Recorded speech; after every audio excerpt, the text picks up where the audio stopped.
In this video, we're going to talk about solving quadratic equations. We've been looking at three different forms of quadratic equations. We've been looking at vertex form,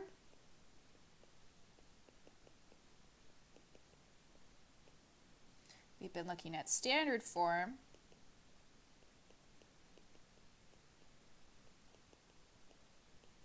and we've also been looking at factored form.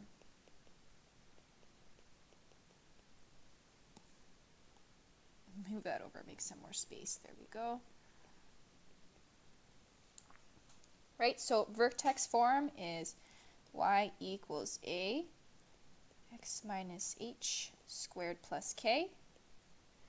Then we've got standard form, which is y equals ax squared plus bx plus c. And then we have factored form, which equals y, and we have a x minus r x minus s. Now, when we're given quadratics in one of these, when we're given a quadratic equation in one of these three forms, we're able to obtain certain information from it, right? Like in vertex form, we're able to figure out what the vertex of the relation is, because I have my h and k, which is the same as my x and y, right? In factored form, I'm able to find my zeros, or my roots, or my x-intercepts, because of the way that the equation is written. Standard form, we're going to get to eventually when we do the quadratic formula. But what we've been doing in these recent videos is going from standard form into vertex form in order to find the vertex. And we're also going to do standard form into factored form to help us find the roots. And the way that we do both of these requires a different method. So for vertex form, you have to complete the square, right?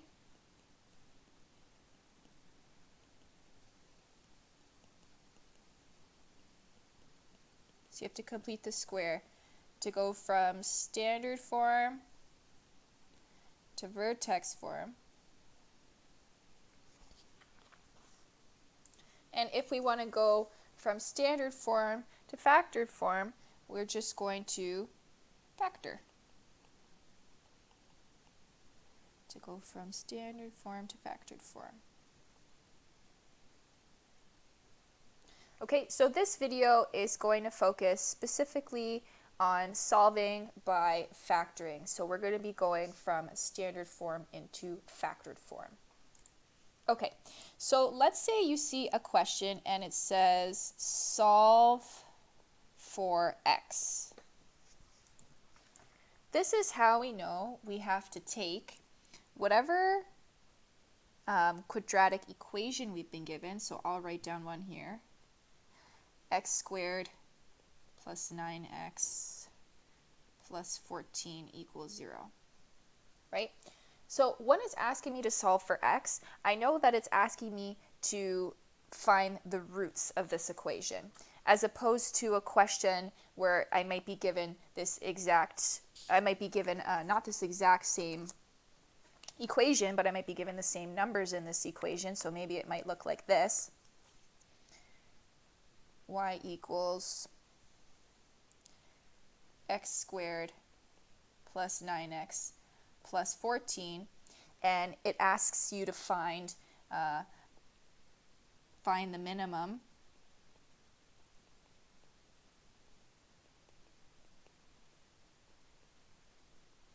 or maximum. Well, you can just tell right away by what the question is asking, but also how the equation is written. You're able to tell, sorry, I just lost my train of thought. You're able to tell right away what you're supposed to be looking for. So if I'm finding the minimum or maximum, I know that I'm going to be looking for the vertex. So I'm going to need to make this into vertex form, right? If I'm solving for x, I know that I'm looking for the roots, so that means I'm going to be putting this into factored form. I'll write this here. Right? Okay, so I just wanted to show you between the two because I feel like you might be wondering, well, how do I know which one I do for when? Because in math, there's so many paths to take to get to the same destination. So I'm just trying to make that path a little clearer for you. Okay, so let's say we're dealing with our, I'm just going to draw a box around this so it's out of our way. We're dealing with our quadratic equation here, x squared plus 9x plus 14 equals 0. And it's saying solve for x. So what I'm going to do is I'm going to factor, because if you remember from the first part of our video, we know that to go from standard form to factored form, we have to factor. Okay, so if I'm looking at this, I see that I have an a value that's equal to 1.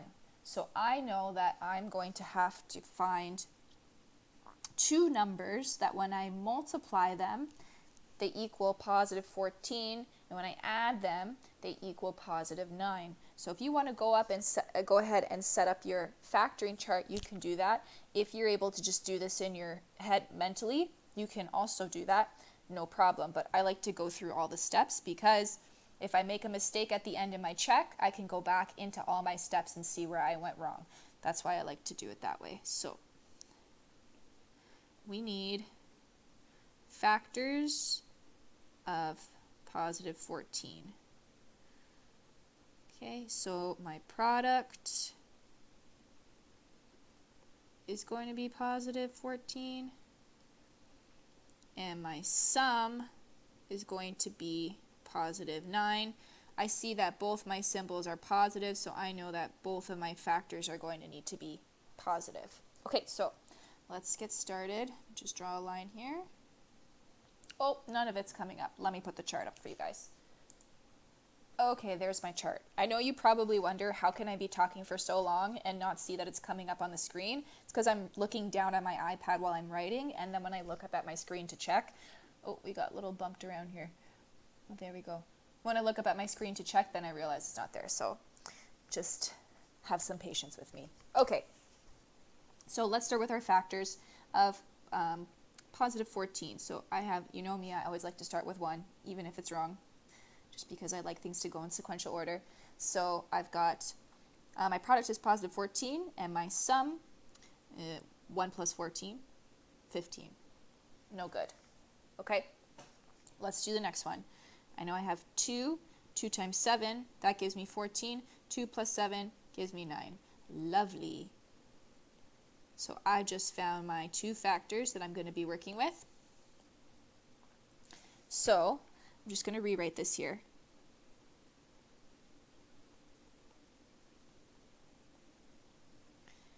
So what I'm going to do is I'm going to go ahead and just the same way that we do it when our a value is greater than 1, I'm going to do it the same way here where we split the middle term, because I think it just keeps things cohesive between both approaches, so that you're used to following the same steps. So I have x squared plus, and then I have a 2x, and I have a 7x plus 14 equals 0.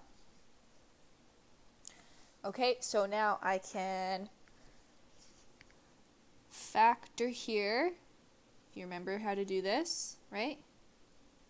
So I got an x squared and a 2x. I know I can pull out an x from that. So I'm going to be left with x plus 2, and then from my 7x and 14, I can pull out a 7, and I'll be left with an x plus 2 and equals 0.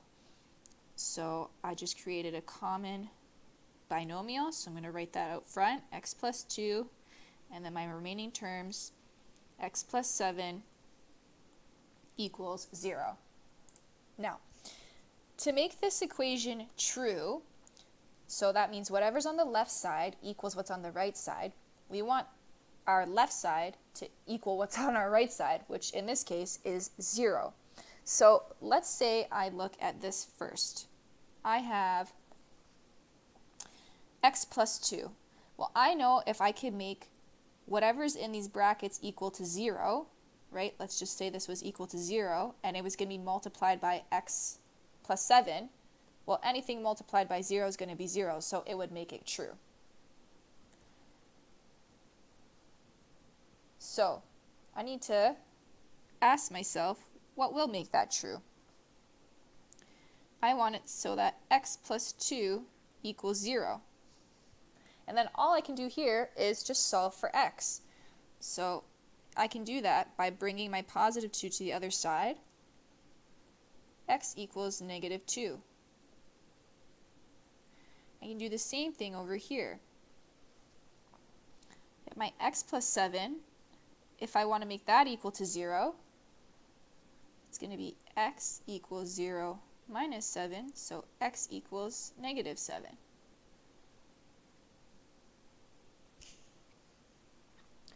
So right now, it's looking like the roots of my equation are here, but I need to check this before I can be sure. And I can check this by making sure left side equals right side. So let's go ahead and substitute this back into the original equation. So what you want to do is,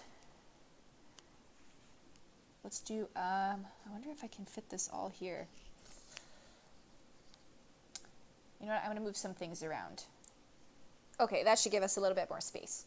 So we're going to check up here.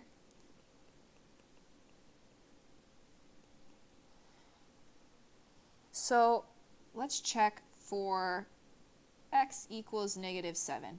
We're going to see if this is correct. So if I look at my original equation, my left side equals x squared plus 9x plus 14, and my right side equals 0, right? This here, this is my left side, and this is my right side. So what I'm going to do now is I'm going to substitute my value for x into the equation and see what I get. So, I need a color. I've got negative 7 squared plus 9 times negative 7 plus 14, which equals 49 minus 63 plus 14, which equals negative 14 plus 14, which equals 0. So in doing this check here, I can see that my left side here equals 0, and my right side, we don't have to write anything, also equals 0. Let's do the same check for our other x values. So I have it for x equals negative 2. So we have to set it up again. The left side of our equation is x squared plus 9x plus 14, and our right side equals 0. So let's substitute in negative 2 squared plus 9 times negative 2 plus 14, which equals 4 minus 18 plus 14, which equals, am I running out of space here? Negative 14 plus 14, which equals 0. Oh, just made it. So our left side equals our right side. So now we know for sure that the roots in our equation are negative 2 and negative 7. I'm going to do a couple more examples before I do a word problem, because there's going to be some scenarios that look a little bit different than the one that we just dealt with. Visually, you still have to do the same steps, but it might throw you off by where you end up. Okay, so let's do it for this one. We're still solving for x, okay? So we've got 2x squared plus 5x equals 0. Okay, so if you remember, when we're factoring, we're always keeping an eye out for that GCF. So in this case, we can do that.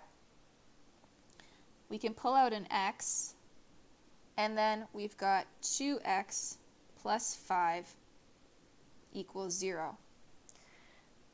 Now, you might get to this point and kind of scratch your head because it looks so different than what we were just doing. But you have to ask yourself the same question. We're just looking at these here. So what does x have to equal in order to make the entire left side of the equation 0? Well, if I make x equal to 0, then I know that the whole left side of my equation is going to be equal to 0 because anything multiplied by 0 is 0. But I also have these terms over here, x squared plus 5. Well, 2x squared plus 5. So I'm going to set it up in the same way that I did before. I don't know if you guys remember just previously. You can look back in your notes when we had it like this. I think it was x plus 2 and x plus 7. I just looked at these, and what I did is when I wrote them out, I made them set to 0. So I'm going to do the same thing here, right? 2x plus 5 equals 0. I'm going to set it to 0. And now what I'm going to do is I'm going to solve for x. So I have 2x plus 5 equals 0. Well, let's just start isolating. That leaves me 2x with 0 minus 5. So that's 2x equals negative 5. And to isolate for x, I'm going to divide by 2. And divide by 2 here. So I have x equals negative 5 over 2. This one is already set up. X equaled 0 over here. We didn't have to solve for anything. And over here, it's x equals negative 5 over 2. So these are the roots that we have, and you can check these roots by doing what we did before, which was substituting them back into the original equation. I'm not going to do that here just because I want to show you one more kind of example, and then we have a word problem, and the video is already getting long. Okay, here is another one that you might see, which is 6x squared minus x equals 15. Now, what you want to do here is you want to rewrite this in standard form before you do anything. So that means we have to rewrite it as 6x squared minus x minus 15, right, because we're bringing this over, equals 0. And now what we can do is factor. I can see here that I have an a value that is greater than 1, so I know that I'm going to have to multiply my a and c value. I'm going to make a table down here. Okay? So 6 times negative 15, that gives me negative 90. So I'm going to need factors of negative 90.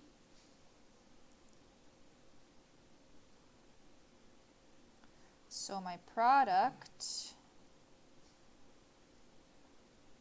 is going to be negative 90. Need a little more space here. There we go. And my sum is going to be negative 1. Fun. Okay? Because I see I have a negative product and a negative sum, I know that my two terms are either going to have to be positive and negative, or negative and positive. Okay, now because we're working with a large number such as 90, I don't think we need to start with 1 like I usually say we do, but 1 times negative 90 is negative 90, and unfortunately our sum is negative 89, which is a ways away from where we need to be. You can pause the video here if you want to complete your chart. I'm just going to draw a dotted line because I'm going to jump straight to our factors. So if you want to try on your own first, just pause it and then you can unpause to see the answer. Okay, so the two factors that are going to work are 9 and negative 10, because that's going to give me negative 90, and then 9 minus negative 10, or negative 10 plus 9, however you want to say it, is going to equal negative 1, which is the sum we're looking for. So now we have our two factors here. So let's rewrite this the way we normally do, 6x squared. And then I've got minus 9x, because there's a negative symbol there. And then I've got plus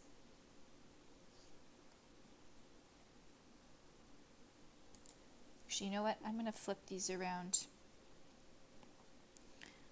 Instead of positive 9 and negative 10, I'm going to use negative 9 and positive 10 just because it's going to look a little bit better inside what I'm going to do here. You'd still come to the same answer though. Okay, so this will become positive 9x, and then I've got I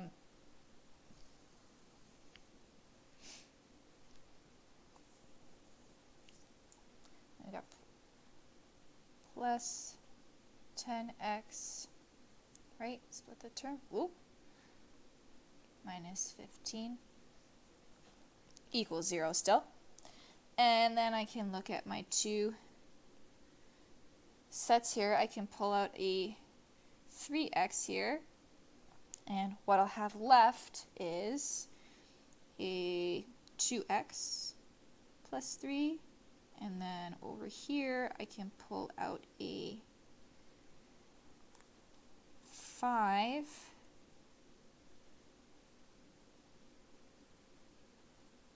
X. Something went wrong here, guys. Sorry. I mixed up. I think you guys kind of probably caught on with that pretty quickly. Okay, let's get the brush back.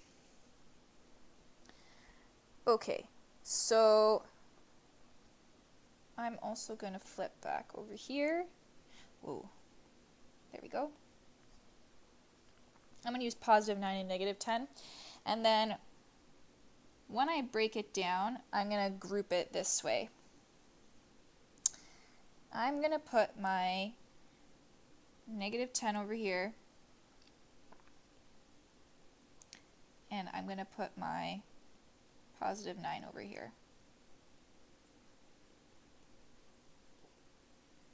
And I'm going to group this way.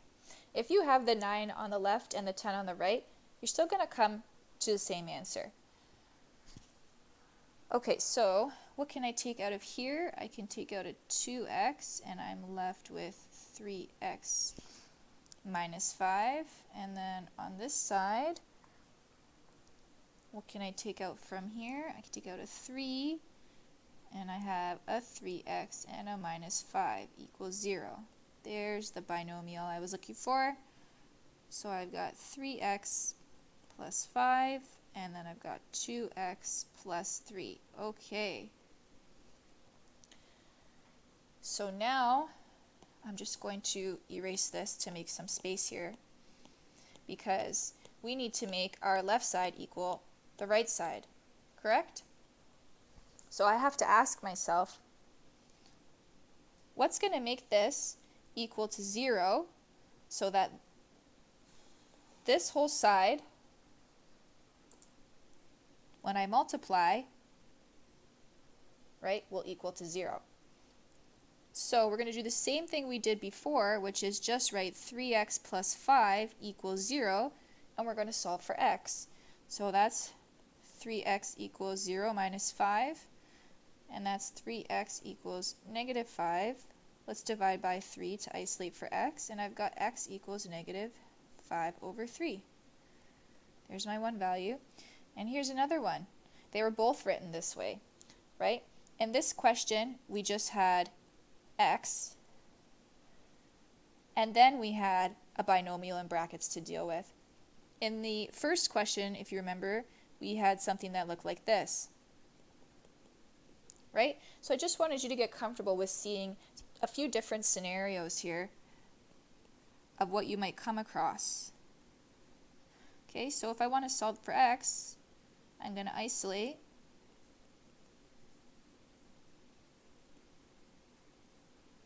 X equals negative 3 over 2. All right, and how do we check? We substitute it back into the equation to see if we do in fact get left side to equal right side. So you can go ahead and try that. Oh, this video is getting long. Okay, let's do a word problem.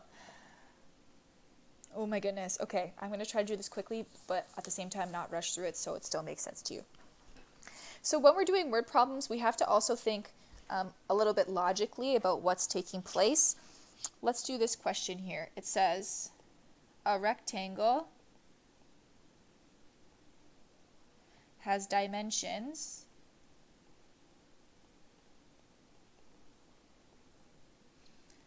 3x plus 1 and 2x minus 5. Its area is 1,150 centimeters squared. What are its dimensions?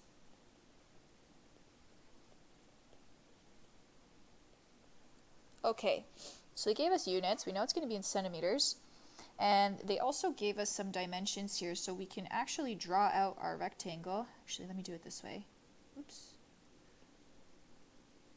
Right?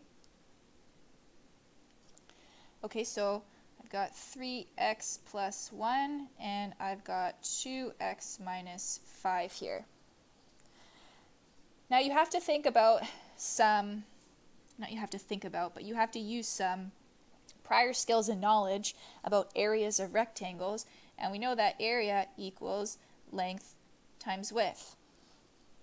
So if we take the information in the word problem, we can actually substitute this in, and our length is 3x plus 1, and our width is 2x minus 5.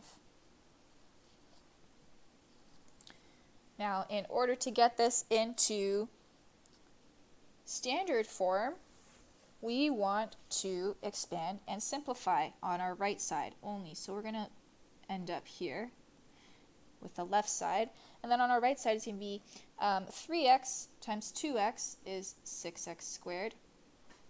Then I have 3x times negative 5x is going to give me negative 15x. And then 1x times 2x is going to give me 2x, and then 1 times negative 5 is going to give me negative 5. So I'm going to be left with 6x squared minus 13x minus 5. So now that we've done this, we can factor. The way that we need to factor, if you remember from before, is we have to set our equation equal to 0. So let's do that now. And let's set the 0 on the right side. So something, something, something, something, something, something is going to be equal to 0. So I have 6x squared minus 13x minus 5 minus 1,150 is going to equal 0, right? I just brought this to this side. That's why it became negative, but the way that I flipped it, I wrote it so my 0 is on the right. Okay? And if we simplify this even further, we're going to have 6x squared minus 13x minus 5 minus 1,155. Oops. I meant to simplify. There we go. Okay, so now we have to factor, and these numbers that we're going to be working with are going to be quite large, so you might want to power through them with a calculator, right? Because I see my a value is greater than 1, so I'm going to have to multiply my a and c, so I'm going to have to find two numbers that equal to multiplied a and c, but add to my b value. So for the sake of time, I'm just going to give you the factors so that you can work through the rest of the equation. The factors are going to be negative 90 and 77. Okay, so let's go ahead and do what we've been doing, which is breaking apart that middle term. Minus 90x plus 77x equals 0. Okay, and now I can take a look at these. So I can pull out a 6x from here, and that's going to leave me with an x minus 15. And then from this side, I can pull out a 77, which will leave me with x minus 15 again. I'm just going to continue this up here. So now if I rewrite it, I've got x minus 15 and 6x plus 77. You know what? I'm going to have to erase our rectangle because we're running out of room.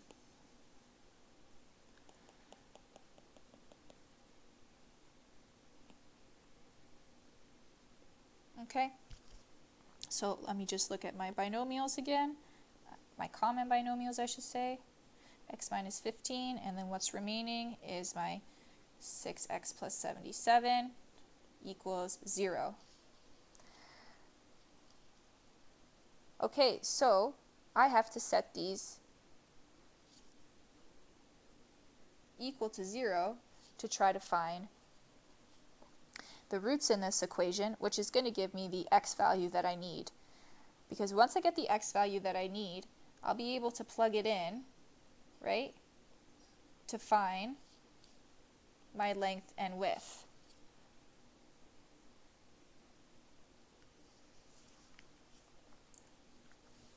Okay, so I've got x minus 15 equals 0. Well, that just equals x 0 plus 15, so x is 15. And then on this side, I've got 6x plus 77 equals 0. So I've got 6x equals 0 minus 77. 6x equals negative 77. I'm going to divide by 6 on both sides. X equals negative 77 over 6. Well, this is where we have to think kind of practically in regards to word problems, is can we have a negative dimension here? The dimensions actually cannot be negative, so we just like reject that entirely, and we use the x value we found, which is x equals 15. And what we do with the x equals 15 is we can insert that into the 3x plus 1, and we can insert that into the 2x minus 5, and if we solve, we're going to find our length and our width. So you can go ahead and solve for the length and the width. I'll write the answers in here so you can check if you got them right. It's 46 and 25. And you might be saying, well, how do I even know that 46 and 25 are correct? Well, that's simple. You can take your length and your width and substitute it into the equation with area, right? Because we have our area. So if you take your length and you multiply it by your width, does your left side equal right side? If it does, the equation is true and you've solved it correctly.